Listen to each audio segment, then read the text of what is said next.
Ronald Reagan was another US president proud of his Irish-American roots and remembered for his confrontation with Russia. In 1984, he visited an Ireland beset by power strikes and high inflation, the likes of which we haven't seen since today. The Economic and Social Research Institute has forecast that the impact of the war in Ukraine will push inflation this year to levels not seen since 1984. It predicts inflation could peak at 8.5%, possibly by the summer.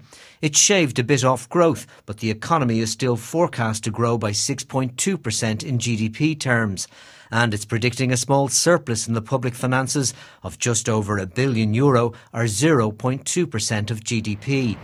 That doesn't sound too bad in the circumstances, but the nasty thing about inflation is it makes people poorer when incomes don't keep up with prices. The ESRI predicts disposable incomes could fall as a result by between 2 and 3% on average, the first time that's happened since the recession a decade ago. Inflationary pressures had been building, mainly because of what happened during the pandemic, and it's clear now that what has happened recently is going to additionally fuel those inflationary pressures. So we are in this rather unique situation where there is a very strong growth dynamic within the economy, but we are also facing into significant inflationary pressures as well. The government has spent approximately €825 million since the last budget on a range of measures like the cut in excise duty to counter inflation. But the ESRI says it may have to do more, particularly for lower income groups.